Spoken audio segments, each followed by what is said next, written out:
Alright, let's try this.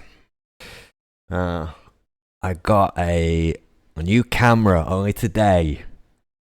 Just trying to work out how I can walk around with this thing and run the microphone at the same time. I'm going to walk the streets, show you where I'm at. I'm going to show you this huge red light district that I find myself trapped in at the moment and shoot some video. I'm working on that. Mrs. Apocalypse Tours is coming to see me tomorrow because she's been away working all week. Hey, baby. And she's going to help me because I'm not very good with these plastic things. I'm always breaking them. And she's pretty good with stuff like that. So she's going to help me put the camera together. It's one of those, it's not a GoPro. It looks like a GoPro. It's a fake GoPro. I can't afford a GoPro. It's a Chinese rip-off version of a GoPro, and it's got all the little plasticky bits, and I'm always breaking stuff like that, so I'm not very good with it.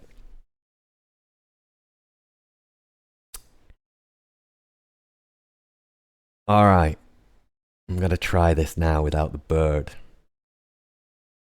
I gotta put this full thing out as well. Why not? It's about time we got to know each other. My name's Mr. Tan. That's the name I'm going by. I don't like my actual name, and I've had a nickname most of my life. It's been Tan. Well, it was Man with a Tan from when I was a DJ. And tan, because the skin, it never tans. I'm albino. It's an ironic nickname, because I'm an ironic person. Man with a tan. Mr. Tan. No suntan. And we laughed. Yes. 1 year sober, by the way. Last Monday, I was 1 year sober. I gave up alcohol 1 year ago last week. Sorry, 1 year ago last Monday. So I've been trying to stop for a while. I'd become an alcoholic. Now I'm sober. I'm really happy about it. This year I'm going to try and give up smoking ganja. I like THC. I love weed. It's important for me. It keeps my brain chemistry in balance. But a lifetime of heavy smoking has taken its toll on me. So, where I am at the moment, I've luckily got access to THC oil and edibles. So, I'm going to give up smoking. Well, I have given up smoking. Just after my 1 year sober from alcohol anniversary. Let's hope this time next year we sat here together toasting with water or some kind of fruit-based smoothie. My continuing sobriety from alcohol, my sobriety from smoking marijuana. I gave up smoking cigarettes about 5 years ago. I thought I'd had a mini stroke, a little TIA. I was on a bus traveling through Vietnam, and I kind of had all the telltale symptoms of a minor, mini, tiny baby stroke.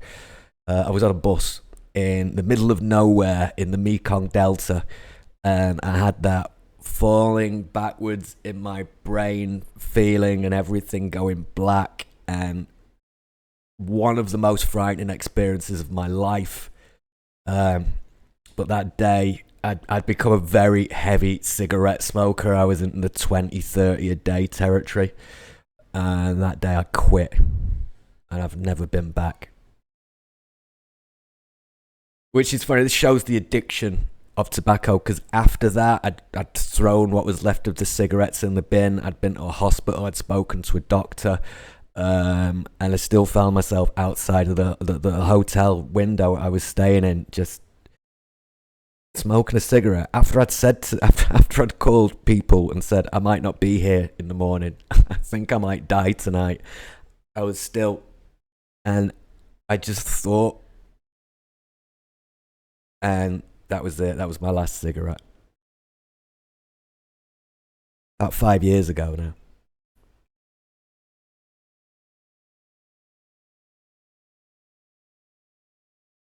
So yeah, that's a little bit about me. Let's get to know each other, shall we? Uh, I was a raver. I took a lot of drugs across the 90s and the noughties. I was a real drug monkey. Loved my raves. I loved my Molly. Anyway, before it goes dark and I can't read my notes, apologies, I'm half blind. Well, probably more than half. I've got a funny feeling I might be in the home straight on that one. So I want to get into this before I lose. Because although it's light, there's a little bit of light over there to light the camera up. It's mostly dark over here, or it doesn't work. The lighting in here is horrible. And yes, I am. I'm sat on my bed. This is like a one-room studio with a little kitchenette in the corner in a funky part of Southeast Asia. It's cheap. It's all I can afford right now. It's not ideal, but you know, here we are. I'm making the best of what I've got. You know, I found this little fella on a thrift store, on a thrift market, and the maintenance lady for the building found this table for me. I'm sat on that, and sorry, I'm using that, and I'm sat on the bed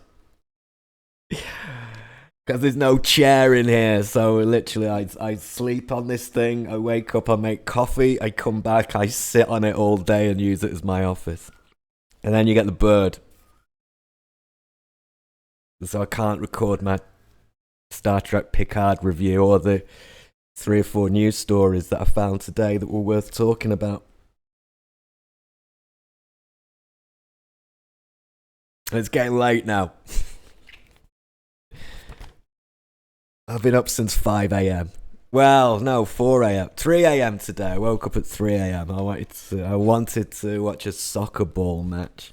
I got back to sleep a little bit and then the bird kicked in again.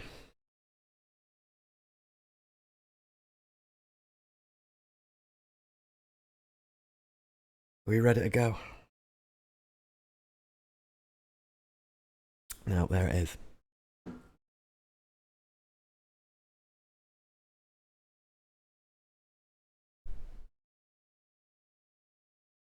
This is what I'm dealing with. I'm trying to move to Bangkok, but everybody wants ridiculous leases. My visa's running. I'm in Thailand at the moment. My visa's not got long enough on it to justify the lease that people want, and they all want 2 months security bond and 1 month in advance, and I just don't have that money right now. Not even in this cheap country. You know, that'd be $600 or $700 in a month to move, and I live on less than that each month as it is. So nothing I can do, unfortunately. I'm just having to do the best I can with what I've got down here. I'm not complaining. It sounds like I am, but yeah, I spoke to a friend on the phone a couple of days ago who is an annoying bird, and being stuck in the middle of a giant red light district are kind of not problems to what other people are going through. So just be thankful for what you've got and work with it, right?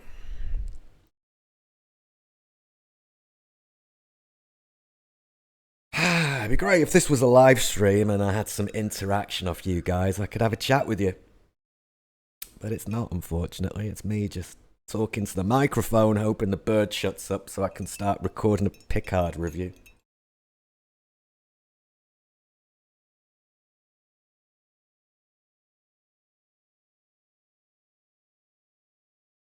As a couple of videos went up on Odyssey today, I'm going to put them on Rumble. They're not finished yet because I'm kind of not happy with them, but I just wanted to put them out. They're kind of parody commercials for Apocalypse Tours, and I'm not a video editor.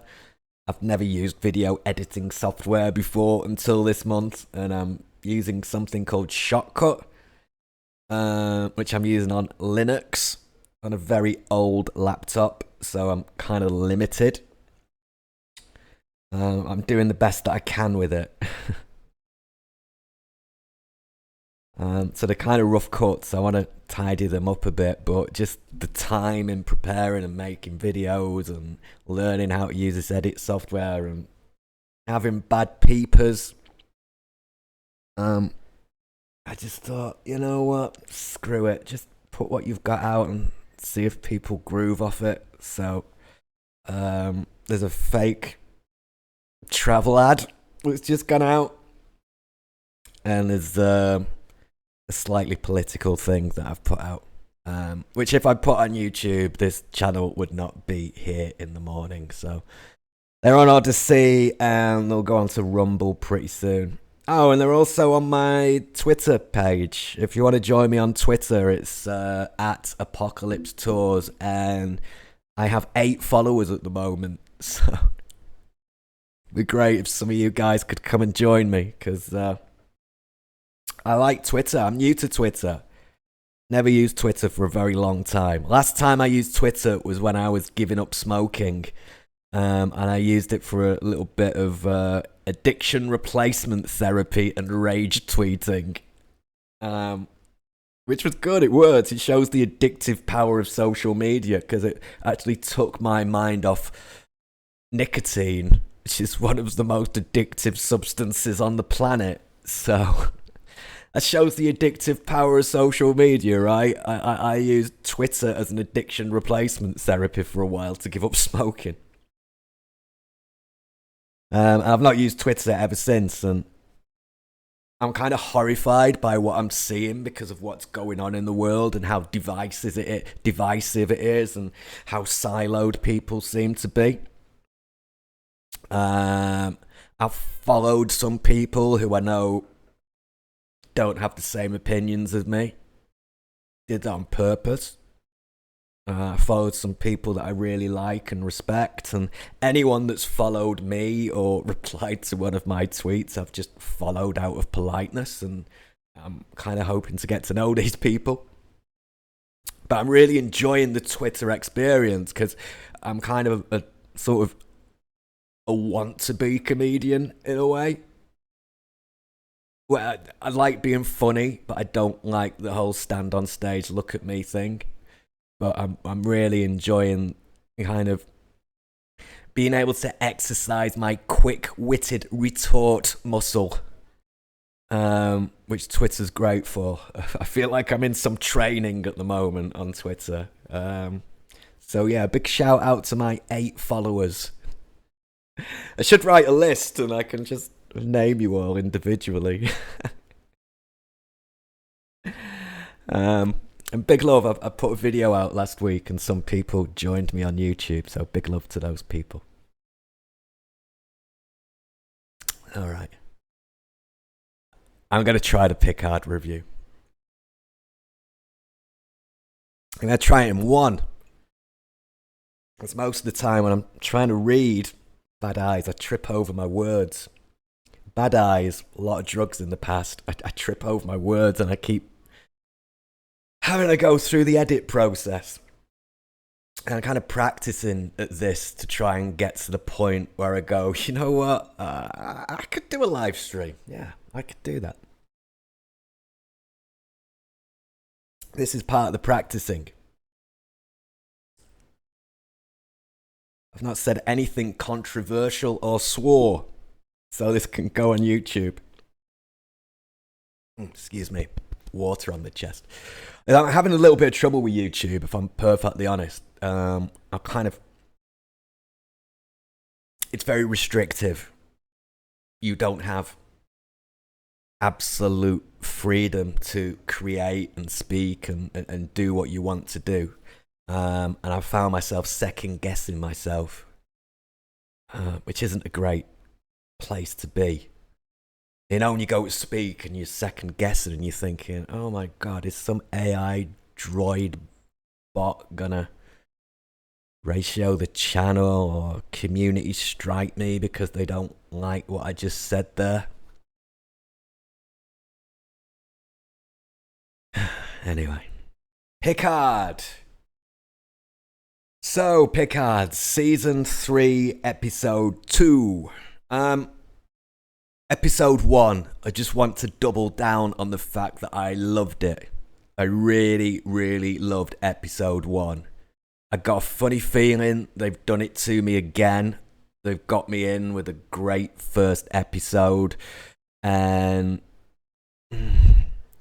Episode 2 is starting to sow a few narratives that aren't really sitting very true with me. But I want to quickly look at the things that I really liked about this episode. Because as far as 60 minutes go, as far as entertainment goes, I was entertained for most of it. Visually, if not a little dark, it's great. I'm not being preached at with the ideology stick. Not yet, anyway. So I'm enjoying it. Kind of grooving. Being an old Next Generation fan, I'm really grooving off the fact that I'm seeing these old characters come back in. And when Worf came back into it, I will admit it, I was sat there and I kind of went, yay, awesome. Because I thought it was a great entrance. Even the Ferengi dude getting his head lopped off was great. I know a lot of Star Trek purists won't enjoy that, someone being beheaded. And I understand why, because Star Trek is light, it's fluffy, it's beautiful escapism. New Trek is very dark. Okay. Maybe that's a reflection of our current times. Maybe the propaganda stick is out. But I get people's point on that it's dark, I don't like it. But when I saw Worf come in and whoop, off with his head, I thought that was an excellent scene. And I did have a little fanboy cheer. Yay! And I always hated the Worf stories in TNG. They always used to wind me up. The villain is a woman. And she's fantastic. I've not researched who the actress is, or do we say actor these days? Sorry if I offended anybody. It's very easy these days. But I really like her. And the reason for this is very simple. I've seen too many villains portrayed by the female gender. Can I still say that? I've seen too many female villains picking up guys twice their size and throwing them around, and it's not realistic. It's unbelievable. It's just garbage. It's a real turn-off for me. It's a real shoehorning of a woman into a role just for the sake of it. And if I was a feminist, I'd be offended by that. But the villain in this episode was fantastic. I really like her. I just like how she's sat in a seat. She's got a badass ship. She's got a ton of weapons. And she's got some freaky creatures flying the ship for her. And she's just sat there having a smoke, confident as anything, knowing that she's going to kick your ass. And I really liked that. It worked for me. It was great. I also like the captain. His name's just escaped me, but the captain of the ship, I like him. He's there to be disliked. And I like that. He's acting it well. I think his dialogue is written well. I really loved the scene when the communications person said, Captain, and Riker, Picard, the guy whose name, just a ton of people just all went, yes. I thought that was funny. That was good. That was good track. Thank you. And that's everything that I liked about it. I was entertained. It wasn't the same as episode 1 where I sat there and the end credits came up and I went, Whoa, it's over. That was an hour already. Wow. This was a little different. I got up. I had the projector running. The wall that the projector is on is next to my little kitchenette, and I went and prepared a bowl of muesli. So it didn't 100% have me, but it was good. I'd give it 7 out of 10 if I was having to score it. Now we get to the untidy notes. And this is what I didn't like. This section's going to be a little bit longer. So first up, Patrick Stewart. He's looking his age. Which is funny, because at the end of the first season, they turned him into a synthetic being. And man, has he aged in the last 2 years. So, script writers, you wrote yourselves into a hole that you can't get out of. And if you think about the end of season 1, when they turned Pat Stewart Picard into a synthetic being, there was no reason for it whatsoever, other than a few dodgy propaganda and ideology narratives, perhaps.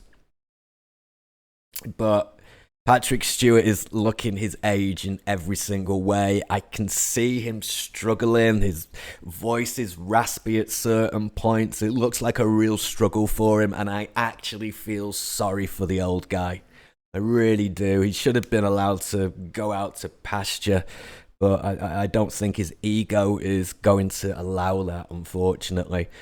There's one scene where he kind of picks up and his kind of performance level suddenly becomes 5 or 6 years younger.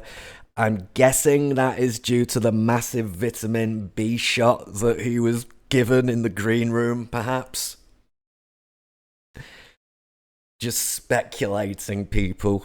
But is there a doctor on set kind of shooting vitamins into Captain Picard's ass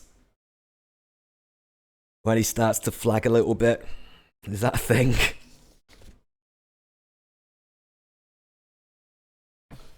That's the fun stuff that I didn't like. Now we're getting on to the serious stuff.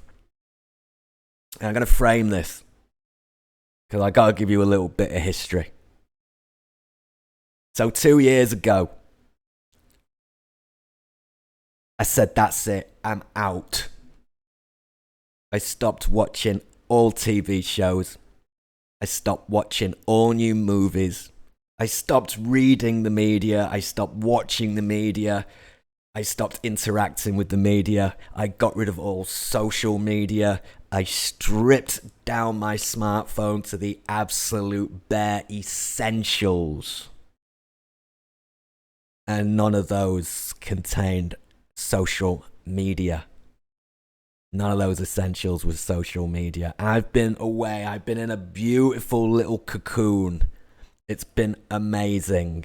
My mind just feels cleansed and clean. And I thought, you know what? People have been asking me to do a YouTube thing for years. I'm going to go back to pop culture, because I love pop culture. I'm going to go back to it from 2 years of being away with just clean 2020 vision. And I'm going to see what's up and what's going on. And as a result, certain things are really jumping out at me. Propaganda and ideology being the main things. I'm having problems believing at the moment that any script writer or any director would sit down and go, you know what our story needs? We need references to pandemics, diseases, quarantines and vaccines.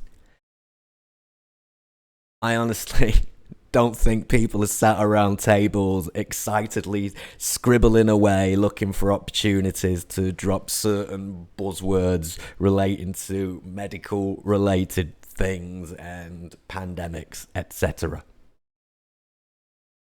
I have a funny feeling that Hollywood scriptwriters are now given boxes to tick. Inclusivity boxes, ideology boxes, and propaganda boxes. I also have a feeling that once those scripts are completed, they're given to a man or a woman who sits in an office wearing dark clothes, smoking cigarettes, looking like a character from the X-Files, and they go through every single script and they omit certain lines and they add certain lines and they change things a little bit. That is my only explanation. It's the only explanation I can think of for what we currently get as far as entertainment. Because this episode of Star Trek Picard felt like I was being smashed over their head with the propaganda stick. And I'm going to say one thing as a positive. I prefer the propaganda stick to the ideology stick any day of the week. Why? Just personally, I understand propaganda more. The great book by Edward Bernays called The Art of Propaganda. The Art of Propaganda, I should say. It was written in, is it the late 1930s or the early 1940s? Something saying 42 to me. I think it's about 1942, about that time. I can read that book, as I did recently, and feel like it was written only yesterday. It's a fantastic explanation of propaganda and how it is seeded into almost everything we see.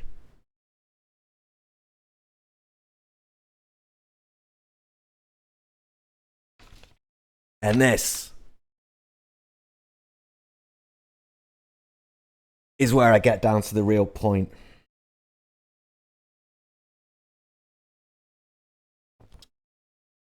And I'm going to have to turn the light on because it's gone so dark I can't read my notes. Hang on a minute. I'm going to put an edit in here now, so excuse me. So, very early on in the episode, we have the 2 weeks earlier flashback, and this little gem is delivered to us. Protocol. To kill the disease. Protocol. Kill the disease by killing everyone that carries the disease. Just feels distasteful for me, bearing in mind what we've all been through over the last 3 years.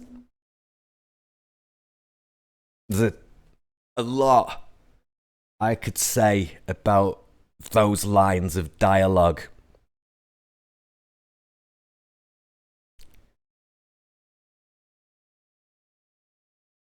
There's a lot of ties that I could make, but I won't because this is YouTube and I'd like to be here in the morning. So I'm going to just gloss over that a little bit and maybe release a video on Rumble that goes into a bit more detail on this.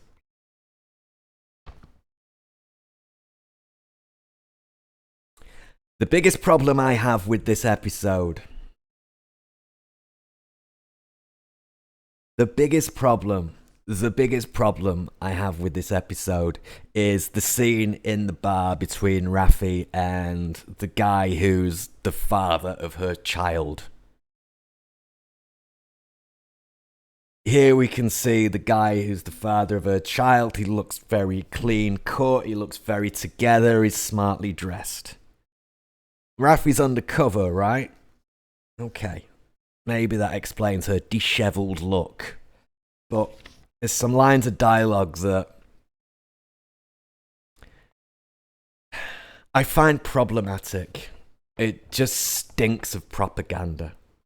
I'm going to read it to you right now. So here it is. I wrote it down. When your head goes to that place, the webs. When your head goes to the conspiracies, that's when it all starts up. The drugs. The dark rabbit holes. Then the conversation continues and we talk about their son a little bit. We have a conversation about why her son chose to be away from her because she goes down these rabbit holes with the drugs, etc., etc., etc. Then she's asked to choose.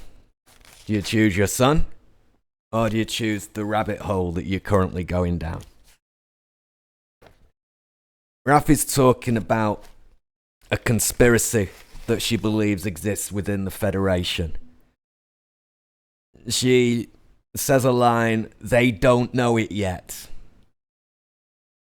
She used language that they don't know, but I'm sure I need to expose this.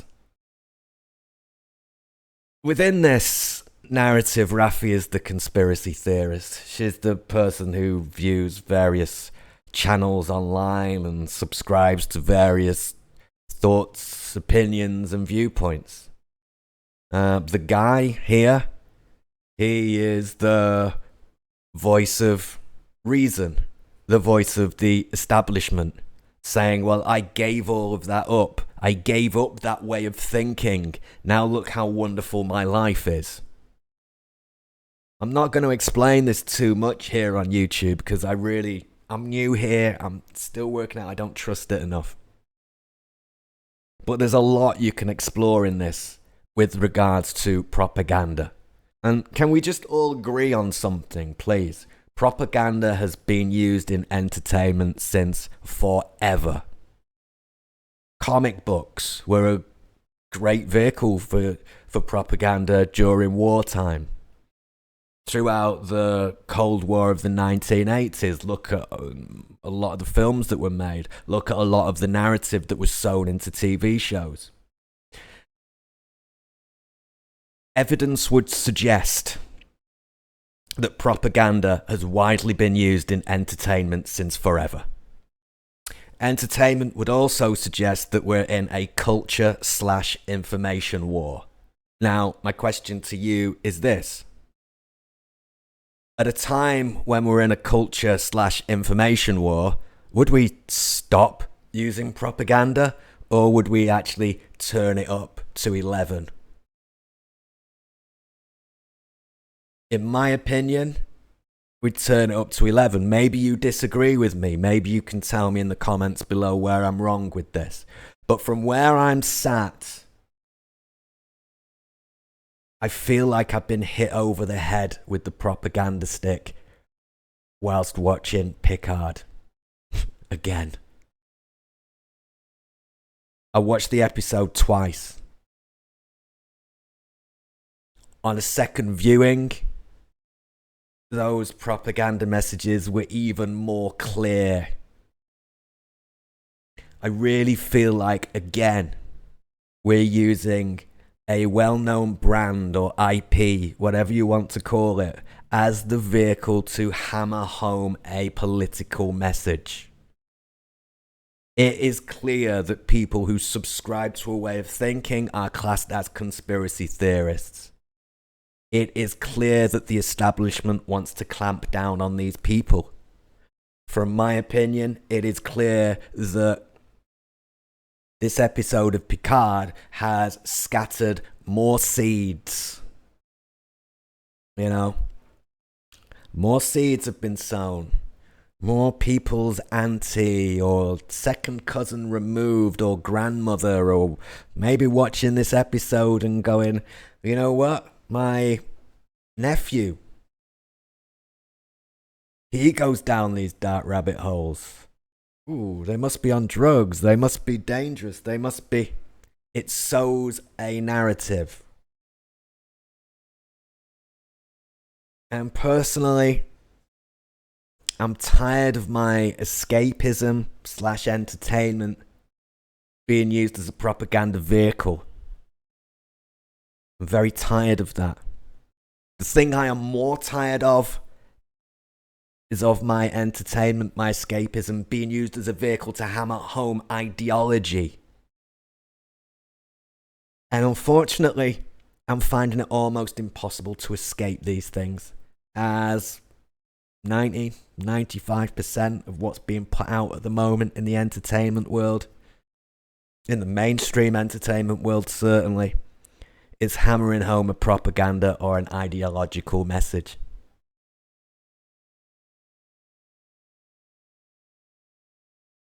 And Star Trek is one of the worst offenders.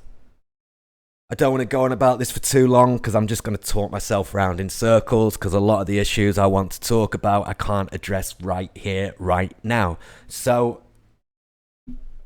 if you like what I said or you completely disagree with what I said, please drop me a message in the comments below. I'd love to have a chat with you. I'm not about hate and name calling or being rigidly stuck in an opinion. I'm about having conversation and open dialogue and maybe learning something from you guys. So help me out here. Drop me a message below.